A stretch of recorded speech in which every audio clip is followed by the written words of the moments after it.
Sir CUET होता क्या है, किस तरीके का एग्जाम पैटर्न इसके अंदर पूछा जाता है, पेपर का मीडियम क्या होता है, कितनी यूनिवर्सिटीज इसके अंदर पार्टिसिपेट करती है, कितना इसके अंदर कंपटीशन होता है, किस तरीके से इसकी तैयारी करनी चाहिए। तो ये जितने भी आप लोगों के सवाल हैं उन सभी को दूर करने के लिए लेके आ गया हूं कंप्लीट वीडियो, जिसके अंदर आप सभी को कंप्लीट नॉलेज मिल जाएगी सीयूईटी के बारे में। और सबसे इंपॉर्टेंट चीज, इसके बाद में आप लोगों को कोई और वीडियो देखने की बिल्कुल भी जरूरत नहीं पड़ेगी। तो कमेंट सेक्शन के अंदर आप लोग जरूर बताइएगा। सबसे इंपॉर्टेंट चीज सबसे बड़ी जो आती है वो ये है कि सर ये सीयूईटी होता क्या है, किस तरीके से इसके अंदर चीजें होती हैं। तो चलिए हम लोग सबसे पहले देख लेते हैं। तो सीयूईटी का एग्जाम है कॉमन यूनिवर्सिटी एंट्रेंस टेस्ट, यानी कि सर जितनी भी हमारी यूनिवर्सिटीज हैं जो सेंट्रल लेवल की हैं, या कोई स्टेट यूनिवर्सिटी है, या हम लोग बोले कोई डीम्ड यूनिवर्सिटी है, उसके अंदर जब एडमिशन हम लोगों को लेना होता है तो उसके लिए रिक्वायर्ड हमारी होती है इस एग्जाम की। इसके थ्रू हम लोग इजीली जो देश के टॉप नॉच कॉलेजेस हैं, टॉप नॉच यूनिवर्सिटीज हैं, उसके अंदर एडमिशन ले पाते हैं। अब ये सीयूईटी का एग्जाम क्यों लाया गया, उसके पीछे का रीजन है कि सर 2022 से पहले तक क्या होता था कि जितने भी देश के टॉप यूनिवर्सिटीज के अंदर एडमिशन चाहिए होता था तो उसके लिए 12th के अंदर एक अच्छी खासी परसेंटेज की रिक्वायरमेंट होती थी। जैसे एक एग्जांपल मैं दे लेता हूं डीयू की, तो डीयू के अंदर नॉर्थ कैंपस की जो कॉलेजेस हैं उसके अंदर एडमिशन के लिए कट ऑफ जो होती थी 98% जाती थी। अब यार जो स्टेट का एक टॉपर होता है उसकी भी नहीं आती है 3%, तो वो बेचारा नहीं ले पाता था एडमिशन। तो वो जो प्रॉब्लम है उसी का सॉल्यूशन लेके आया इंडिया की गवर्नमेंट और उसने इंट्रोड्यूस किया सीयूईटी का एग्जाम। इस सीयूईटी के एग्जाम के अंदर आप सभी को एक ओपन प्लेटफॉर्म मिलता है, आप लोग सभी इसके अंदर कंपीट करते हो और जो अच्छा स्कोर करता है वो अच्छी यूनिवर्सिटी के अच्छे कॉलेज के अंदर जाता है। तो ये बेसिकली आप लोगों को इक्वल अपॉर्चुनिटी प्रोवाइड कराने के लिए एग्जाम होता है, जैसा आप लोगों को यहां पे नजर आ रहा है। बेसिकली क्या होता है कि जो रूरल जो बच्चे होते हैं या जो दूर दराज बच्चे होते हैं जो चीजों को नहीं कर पाते, उन सभी को इक्वल अपॉर्चुनिटीज प्रोवाइड कराने के लिए ये एग्जाम को इंट्रोड्यूस किया गया। अब इसका जो पहला एडिशन है 2022 के अंदर हुआ, 23 के अंदर इसका दूसरा एडिशन हुआ, 24 के अंदर इसका थर्ड एडिशन है वो आने वाला है। तो इसलिए आप सभी को पता होना चाहिए कि ये एग्जाम बेसिकली क्या होता है। तो आप लोग इससे इजीली देश की जो टॉप सेंट्रल यूनिवर्सिटीज है उसके अंदर एडमिशन ले पाओगे, साथ ही स्टेट और जो हमारी डीम यूनिवर्सिटी है उसके अंदर भी, राइट। अब सबसे इंपॉर्टेंट चीज आती है सर इसके अंदर एलिजिबिलिटी क्राइटेरिया क्या होता है। तो बेटा इसके अंदर जो स्टूडेंट क्लास 12th के अंदर पढ़ रहा है या क्लास 12th को पास कर चुका है वो इजीली इसके अंदर पार्टिसिपेट कर सकता है, या क्लास 12th के साथ ही जो उसके इक्विवेलेंट एग्जाम होता है उसके थ्रू भी अगर वो है तो भी एग्जाम दे सकता है। इसके अंदर कोई भी एज लिमिट नहीं होती है। बट जिन यूनिवर्सिटीज को आप लोग टारगेट कर रहे हो उनका अलग अलग क्राइटेरिया हो सकता है, तो उसको आप लोगों को वहां पे देखने की जरूरत पड़ती है कि क्या क्राइटेरिया है उनका। तो कंडीशन क्या है कि अगर आप लोग 12th के अंदर अपीयरिंग हो या 12th आप लोगों ने पास किए तो भी आप लोग ये एग्जाम इजीली दे सकते हो। तो ये इसके एलिजिबिलिटी क्राइटेरिया है। आगे जब बात की जाती है कि सर इसका मोड क्या होता है, मीडियम क्या होता है, सबसे इंपॉर्टेंट चीज, तो आप सभी को पता है कि इसके अंदर जब मोड की बात की जाती है तो ये सीबीटी मोड होता है, यानी कि कंप्यूटर बेस्ड टेस्ट आप लोगों का होता है, जिसके अंदर आप लोगों की कंप्यूटर स्क्रीन है उसके ऊपर आप लोगों के सवाल आते हैं, उनका आंसर आप लोगों को वहीं पे टिक मार्क करना पड़ता है, ए होगा, बी होगा, सी होगा या डी होगा। उसको करते हुए आप लोगों को आगे बढ़ते चलना होता है और एक पेपर दे दिया जाता है, पेन दे दिया जाता है, जिससे आप लोग उसको सॉल्व करो कि क्या उसका राइट आंसर आएगा।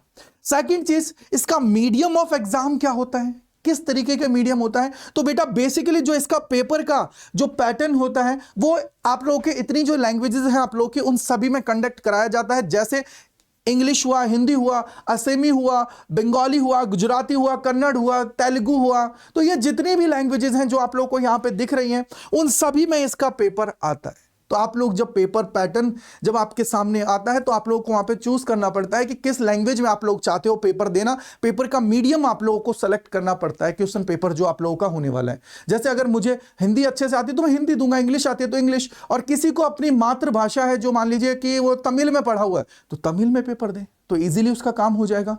लेकिन जब तमिल में देगा तो हिंदी इंग्लिश उसके पास ऑप्शनल आ ही जाएगा उसके अंदर। तो ये सारी चीजें आप लोगों को देख के आगे बढ़ते हुए चलना है। अब सबसे इंपॉर्टेंट चीज मैं आप लोगों को यहां पे बताता हूं, तो ये क्या है कि सर ये कॉमन यूनिवर्सिटी एंट्रेंस टेस्ट है, जिसके अंदर पहला जब 2022 के अंदर इसका पार्टिसिपेशन हुआ था, जिसमें 2022 के अंदर इसको पहली बार कंडक्ट कराया गया था, तो उस टाइम पे 90+ इसके अंदर यूनिवर्सिटीज थी, लेकिन 2023 के अंदर ये नंबर बढ़ के अप्रॉक्सीमेटली लगभग 250 यूनिवर्सिटीज तक पहुंच गया और 2024 के अंदर उम्मीद की जा रही है कि 300 साढ़े 300 यूनिवर्सिटीज इसके अंदर पार्टिसिपेट करेंगी, जिससे आप लोगों को और ज्यादा इसके अंदर मोटिवेशन मिले और ज्यादा सीट्स आप लोग को अवेलेबल हो पाए, जिससे आप लोग अपनी जो डिजायर्ड यूनिवर्सिटी है उसके अंदर इजीली पहुंच पाए। तो ये कंप्लीट इसका सिनेरियो होता है। आगे हम लोग बात करते हैं कि सर इसके अंदर कब इसका पेपर हुआ था, कब कैसे होता है, सारी चीजों के बारे में थोड़ा आप लोगों को आइडिया लग जाए, यानी कि जो शेड्यूल ऑफ एग्जामिनेशन है, इंपॉर्टेंट डेट्स हैं, उनकी मैं यहां पे बात कर लेता हूं। जब पहले एडिशन की बात की जाती है, जब 2022 के अंदर इसका पहला एडिशन कराया गया था, तो उस टाइम पे आप लोगों को पता है कि सर सबसे इंपॉर्टेंट जो रोल होता है वो होता है क्लास 12 के एग्जाम का। जैसे क्लास 12 के एग्जाम स्टार्ट हो जाते हैं तो उसके आसपास उसके बाद ही आप लोगों का सीयूटी का एग्जाम है उसको कंडक्ट करा दिया जाता है। जैसे अगर 2022 की मैं बात करूं तो इसके अंदर 26 अप्रैल से लेकर 15 मार्च तक आप लोग के एग्जाम्स चले थे और इसके अंदर जो सीयूटी का रजिस्ट्रेशन स्टार्ट हुआ था वो 6 अप्रैल से स्टार्ट हो गया था और इसका जो पहली बार जो एग्जाम लगा वो 6 फेजेस के अंदर लगा। 6 फेजेस के अंदर इसका एग्जाम लगा और ऑलमोस्ट 1.5 महीने तक एग्जाम चला था। जैसे आप लोगों को नजर आ रहा है कि सीयूटी की जो एग्जामिनेशन की डेट थी वो क्या थी, 15 जुलाई से लेकर 30 अगस्त तक आप लोगों के पेपर लगे थे, यानी कि सर ऑलमोस्ट जुलाई अगस्त 1.5 महीना आप लोगों का ये एग्जाम गया था।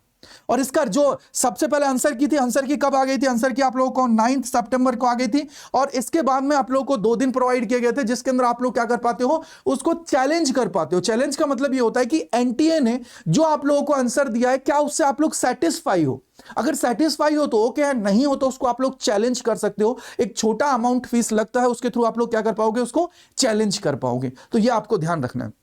देन उसका रिजल्ट आप लोगों का ये आ गया था। इसका सेकंड एडिशन था वो 2023 के अंदर स्टार्ट हुआ और उसके अंदर 15 फरवरी से लेके 21 मार्च तक आप लोगों के पेपर्स को कंडक्ट कराया गया और इसके अंदर जो सीयूटी के रजिस्ट्रेशंस हैं वो आप लोगों के 9 फरवरी से लेके 30 मार्च तक हुए और इसका जो एग्जामिनेशन है वो 21 मई से स्टार्ट हुआ और 17 जून तक चला और उसी के साथ इसका जो बफर डेट भी दी गई। बफर डेट का मतलब होता है मान लीजिए 17 जून है, उसके बाद में अगर किसी बच्चे का बच जाता है तो भी उस इन डेट्स के अंदर उनका एग्जाम है वो कंडक्ट करा दिया जाए। अब इसका जो रिजल्ट आने की, जो आंसर की आने की और रिजल्ट की है वो लास्ट वीक ऑफ जून के अंदर इसका आंसर की आएगा और रिजल्ट क्या आएगा, फर्स्ट वीक ऑफ जुलाई के अंदर। अब सबसे इंपॉर्टेंट चीज, बेसिकली हम लोग तो 2024 के लिए चीजों को कनेक्ट कर रहे हैं, तो 2024 के अंदर जो बोर्ड के एग्जाम्स हैं वो आप लोगों के होने वाले हैं यहां पे 15 फरवरी से लेके 5 अप्रैल के बीच में आप लोगों के सारे एग्जाम से उनको कंप्लीट करा दिया जाएगा और रजिस्ट्रेशंस हैं वो इसके फर्स्ट वीक में स्टार्ट हो जाएंगे फरवरी के, किसके, सीयूईटी के। इसके बाद में इनका जो एग्जाम है वही जैसे एज यूजुअल इसका हुआ था वैसे ही लास्ट वीक ऑफ मई के अंदर इसका एग्जाम होना स्टार्ट हो जाएगा। फिर जून के जो आपका लास्ट वीक है उसके अंदर आप लोग की आंसर की आएगी और रिजल्ट आप लोगों का फर्स्ट वीक ऑफ जुलाई के अंदर इसका रिजल्ट आप लोगों का आ जाएगा। तो ये सबसे इंपॉर्टेंट चीज है, ये टाइमलाइन आप लोगों को लेके चलनी है जिससे आप लोग अपनी जो तैयारी है उसको पेस दे पाओ, क्योंकि ये एग्जाम बहुत अच्छे लेवल पे कंडक्ट होता है। अब सबसे इंपॉर्टेंट चीज इसके अंदर आती है कि सर इसके अंदर कंपटीशन किस लेवल का है, कंपटीशन ही सबसे इंपॉर्टेंट चीज है। तो जब इसका पहली बार एडिशन आया 2022 के अंदर तो 489 एग्जाम सेंटर्स पे ये एनटीए के द्वारा कंडक्ट कराया गया, जिसके अंदर 12,50,000 स्टूडेंट ऐसे थे जिन्होंने रजिस्टर्ड किया था। रजिस्टर्ड का मतलब है जिन्होंने अपने आप का रजिस्ट्रेशन वहां पे कर दिया था, फी पेमेंट उनमें से कुछ लोगों ने की और जो इसमें से जो सबमिट किया था फी पेमेंट करके वो 9.9 लाख स्टूडेंट्स थे।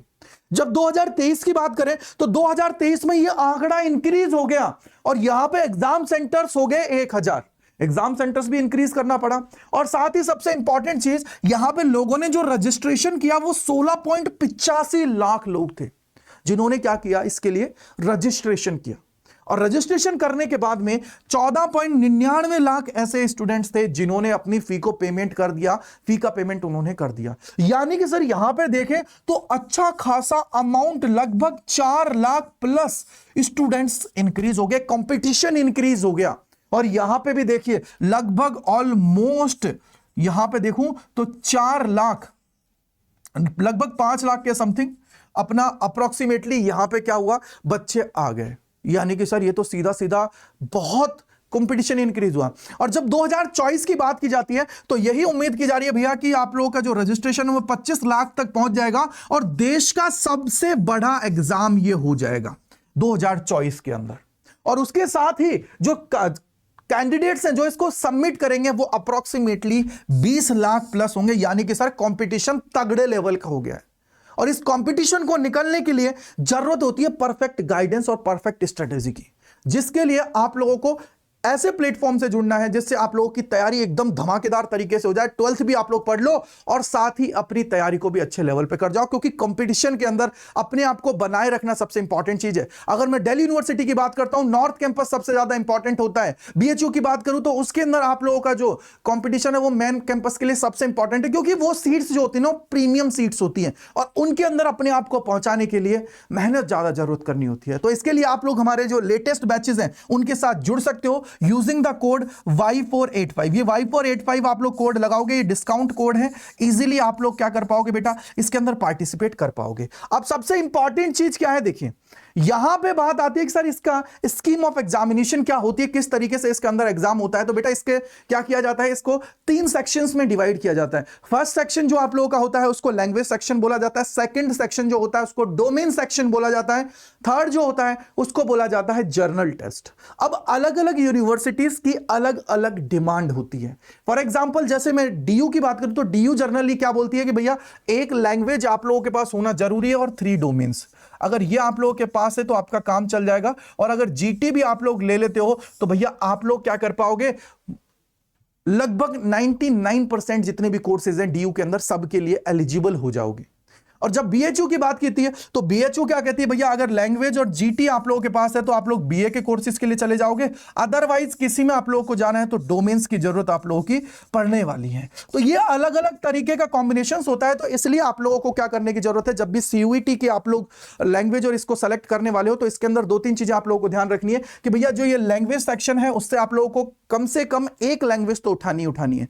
चाहो तो 2 लैंग्वेज आप लोग उठा सकते हो, कोई दिक्कत की बात नहीं है। लेकिन अगर मान लीजिए आप लोग बीए करना चाहते हो उर्दू के अंदर तो उसके लिए जरूरत है उर्दू, तो उर्दू आप लोगों को लेने की जरूरत पड़ेगी। तो ये जो टोटल 33 आप लोगों की हैं इनमें से आप लोगों को लेने की जरूरत है। 33 में से आप लोग लैंग्वेज ले सकते हो। डोमेन्स के अंदर आप लोगों को पता होना चाहिए कि टोटल जो डोमेन होते हैं 27 होते हैं, लेकिन 2023 के अंदर कुछ यहां पे चेंजेस किए गए। चेंजेस के अंदर हम लोगों को देखने को मिला कि टाइम ड्यूरेशन इंक्रीज कर दी गई। तो ये आप लोगों के पास कुछ पेपर्स हैं जिनका टाइम ड्यूरेशन उन्होंने क्या कर दिया, 60 मिनट कर दिया। तो यह आप लोगों को पता होना चाहिए। इनको छोड़ के जो ऊपर वाले 21 हैं उनका जो टाइम ड्यूरेशन है वो सेम है, यानी कि 45 मिनट का आप लोगों का ये टेस्ट होने वाला है। और 45 मिनट का अगर ये टेस्ट होने वाला है तो 50 में से 40 क्वेश्चंस आप लोगों को करना है। वैसे ही आप लोगों को सब में पता होना चाहिए कि भैया 50 में से 40 आप लोगों को करना ही करना है, राइट है ना, सब में समझ में आप सभी को। यानी कि 50 में से 40 आप लोग अगर ये जो क्वेश्चंस हैं वो आप लोगों को करने, 50 आपके सामने आएंगे, 40 का आप लोगों को अटेम्प्ट उसमें से करना है। इसके बाद में हर किसी के अंदर ये चीज है, लेकिन इसके अंदर जो थर्ड जो सेक्शन होता है ना वो होता है जर्नल टेस्ट सेक्शन। उस जर्नल टेस्ट के अंदर आप लोगों के सामने 60 क्वेश्चंस आएंगे, उनमें से आप लोगों को 50 क्वेश्चंस करने की जरूरत है और टाइम आप लोगों को मिलेगा 60 मिनट। ये 60 मिनट होंगे। उसी तरीके से ये जो आप लोगों के पेपर्स हैं, जो आप लोगों के 6 डोमेन्स दिए गए हैं, इनके लिए भी आप लोगों को 50 में से 40 करना है, लेकिन 1 घंटा आपको दिया जाएगा, यानी कि 60 मिनट। उसके पीछे का रीजन ये क्योंकि इसके अंदर कैलकुलेशन पार्ट ज्यादा होता है, तो इस वजह से इसके अंदर टाइम लगता ही लगता है। अब ये आप लोगों का पूरा मैंने आपको बता दिया है। इसमें आप लोग लैंग्वेज की जब बात करते हो तो देखो ये लैंग्वेज आप लोगों के सब्जेक्ट है, यहां पे 13 लैंग्वेजेस आप लोग के हैं, इनमें से आप लोग ले सकते हो। और मान लीजिए कोई अलग ही लेवल पे है कि जापानीज करना चाहता है या मैं बोलूं जर्मन से करना चाहता है, तो वो इसके अंदर से आप लोग की लैंग्वेज है वो उठा सकता है, कोई दिक्कत की बात नहीं है। बस आप लोगों को जो अलग अलग यूनिवर्सिटीज का जो एलिजिबिलिटी क्राइटेरिया है उसके अंदर, मान लीजिए मेरा यह है कि मैं तो भैया आगे जाके जर्मन में चीजें करना चाह रहा हूं, तो उसके लिए मेरे को जर्मन लैंग्वेज जरूरी है, तो वो आपके पास होनी चाहिए। तो यह आपको ध्यान रखना है कि भैया इंग्लिश आप लोग ले लीजिए, एक लैंग्वेज इधर से उठा लीजिए जो आपको रिक्वायर्ड है, जिससे क्या होगा कि आप लोग मोस्ट ऑफ द कोर्स के लिए एलिजिबल हो जाओगे। ये सबसे इंपॉर्टेंट चीज हुई। इसके बाद में ये आप लोगों के डोमेन्स है जो हम लोग क्लास 12th के अंदर जनरली पढ़ते हैं, और उसके अलावा कुछ एडिशनल आप लोगों के होते हैं, तो वो आपको ध्यान रखना है। यहीं पे मैं आप लोगों को बोलूंगा कि आप लोगों को B1 एंड B2 ये जो आप लोगों की दिल्ली यूनिवर्सिटी की है उसको भी याद रखना है। जो आप लोगों के कोर सब्जेक्ट होते हैं, कोर का मतलब है कि जो आप लोग जैसे फिजिक्स केमिस्ट्री मैथ्स पढ़ रहे हो, या फिर आप लोग अकाउंट्स BST और इकोनॉमिक्स पढ़ रहे हो, हो, तो ये आप लोगों के क्या होते हैं, कोर सब्जेक्ट्स जो B1 में आते हैं। तो आप लोग चाहें तो 2 सब्जेक्ट B1 से उठा सकते हैं या फिर तीनों सब्जेक्ट B1 से उठा सकते हैं, कोई दिक्कत की बात नहीं है। तो ये आपको थोड़ा ध्यान रखना है, जो मेन सब्जेक्ट हैं आपके वो आप लोगों के पास होने ही चाहिए जब भी आप लोग फॉर्म भर रहे हो। उसके अलावा एडिशनल में आप लोग रख सकते हो, जैसे कि आप लोगों के फिजिकल एजुकेशन है, फाइन आर्ट्स है, इनको अगर आप लोगों ने पढ़ा है तो वो एडिशन में आप लोगों के जाने वाले हैं, तो डोंट वरी, टेंशन मत लीजिए।